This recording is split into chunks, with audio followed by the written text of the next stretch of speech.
こんにちは。パソコン専門チャンネルのザ・比較です。今日は価格 .com で売れ筋ナンバーワンだった ThinkPad E14 Gen 6の後継 PC をレビューします。それは ThinkPad E14 Gen 7 IAL です。ちなみに最後の IAL はインテルアローレイクの略です。タイピングしやすいキーボードや拡張性の良さはそのままに CPU 性能がアップし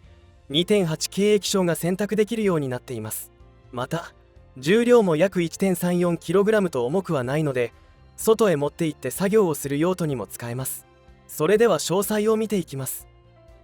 外観はThinkPadらしいブラックのカラーでどこでも無難に使えるデザインです。天板はアルミニウム素材で質感がいいです。底面はアルミニウムのモデルと樹脂のモデルがあるようです。なお今回はアルミのようでした。ただ汗ばんでいる手で触るとやや手の跡がつきやすいかなと思います。カメラやマイクが搭載されているこの出っ張りはコミュニケーションバーと呼ばれていますが、従来と比べてややデザインが変わっています。従来モデルは上方向に出っ張っていたものの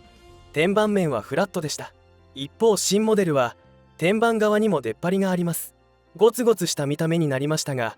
その代わり5メガピクセルの高解像度ウェブカメラが搭載できるようになりました。 CPU はご覧のような選択肢があります。 CPU の末尾が U のものと H のものがありますが、基本的には H の方が性能が高いです。ただこの機種は Core Ultra 7 255H にすると価格がかなり上がってしまうのと、そこまで放熱性の高い PC ではなく高性能 CPU を搭載してもその性能を引き出せない可能性があるため、 Core Ultra 5 225H くらいの性能の CPU が無難だと思います。性能が低くても構わないので、価格やバッテリー駆動時間を重視するなら Core Ultra 5 225U でもいいでしょう。なお末尾に V Pro がついている CPU は企業向けの機能を搭載しています。ただ個人ユーザーには不要な機能なのでこの CPU は選ばなくて大丈夫です。企業で使う場合は V Pro の方がいいのかどうか情報管理部門などに相談しましょう。今回 Core Ultra 5 225H を搭載していますが、 CPU 性能の指標となるシネベンチ2024のマルチコアスコアはご覧のようになっています。 Core Ultra 5 225H は割と高めのスコアが出ており、従来の ThinkPad E14 Gen 6に搭載されていた Ryzen 7 7735HS と比較しても 15% ほど高いスコアです。次にシングルコアのスコアを見てみます。 Core Ultra 5 225H のシングルコアのスコアは従来の Ryzen 7 7735HS と比較すると約 35% もスコアが伸びています。このようにマルチコアもシングルコアも速く万能な CPU です。メモリはご覧のような選択肢があります。デフォルトでは 16GB×1 のメモリが選択されています。ただメモリが1枚だと2枚の時と比べてメモリの帯域が約半分になってしまい、グラフィックス性能などが大きく落ちてしまいます。価格は同じなので 16GB×1 のメモリにするなら 8GB×2 のメモリにした方がいいと思います。ただし後から自分でメモリを1枚増設しようと思っている方は1枚のみの搭載でも構いません。続いてグラフィックス性能を確認します。ここでは 3D マークナイトレイドのグラフィックススコアを見てみます。実は今回よく確認せず 16GB×1 のメモリで購入してしまいました。このメモリでのスコアも掲載していますが、今回レノボの他の機種から 8GB のメモリを2枚抜き取り、これを ThinkPad E14 に挿した時のベンチマークスコアも掲載しています。要はメモリが1枚の時と2枚の時のスコアを掲載しています。結果はご覧の通りです。なおメモリが1枚の時はグラフィックスがインテルグラフィックスという名称になり、2枚の時はインテルアーク 130T という名称になります。2枚の時の方が1枚の時よりも約 40% もスコアが伸びています。メモリが2枚の時のスコアがあれば簡単な動画編集や軽いゲームもできるでしょう。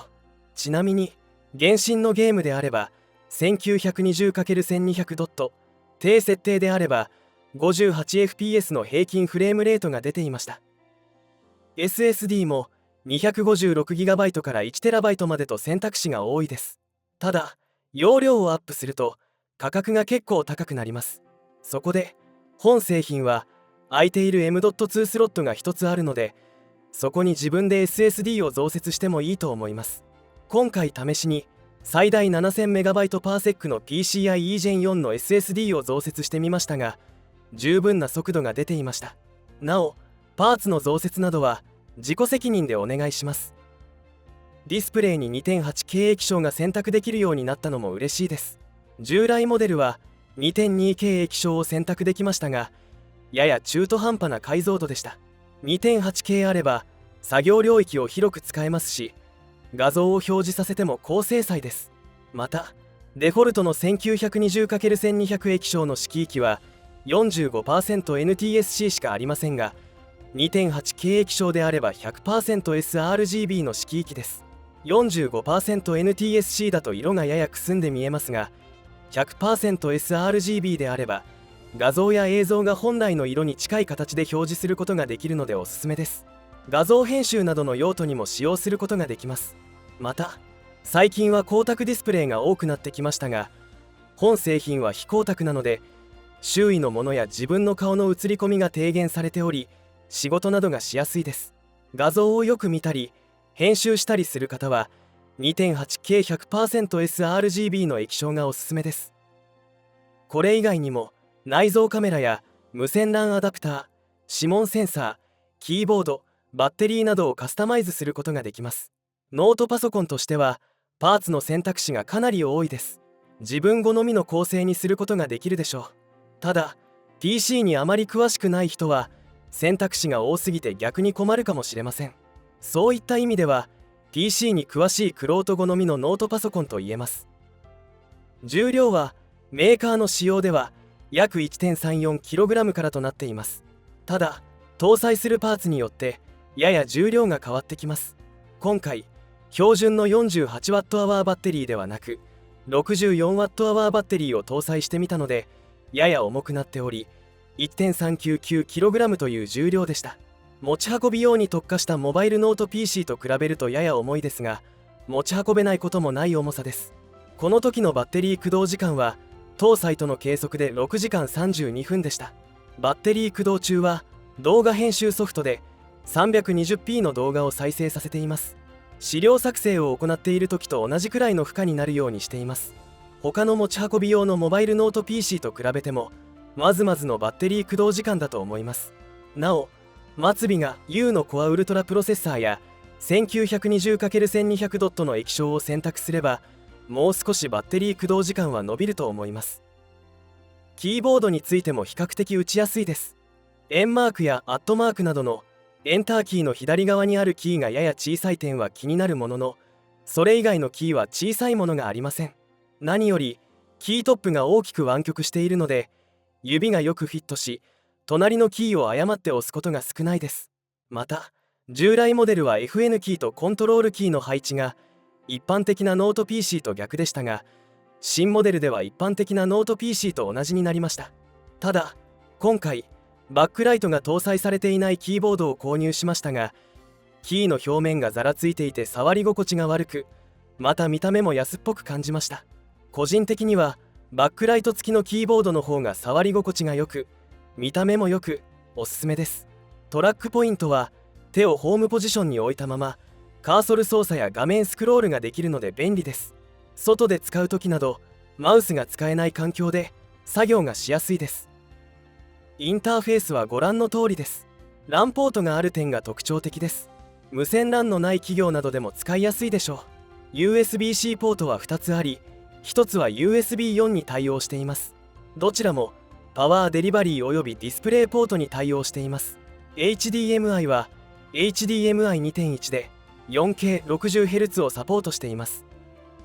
価格は11万円台からとなっています。コアウルトラ 5225H、 16GB メモリ、512GB SSD、 2.8K 液晶、バックライト付き日本語キーボード、64Wh バッテリーのおすすめの構成だと14万円台でした。価格はやや高く感じるかもしれませんが、メモリ交換や SSD の増設ができるので長く使えるパソコンだとは思います。ただ底面カバーを自分で開けられないとメモリ交換や SSD の増設はできないので、ある程度 PC に詳しい方におすすめの製品です。なお、繰り返しますが、パーツの交換、増設については自己責任でお願いします。以上が ThinkPad E14 Gen 7 IAL のレビューでした。従来のタイピングしやすいキーボードや拡張性の良さはそのままに、 CPU 性能がアップし 2.8K 液晶が選択できるようになりました。より使いやすいノート PC になったと思います。また何かご質問があればお気軽にコメント欄にご記入ください。最後に、当チャンネルでは他にもパソコンレビュー動画やおすすめ PC を紹介する動画をアップしていますので、ぜひチャンネル登録をお願いします。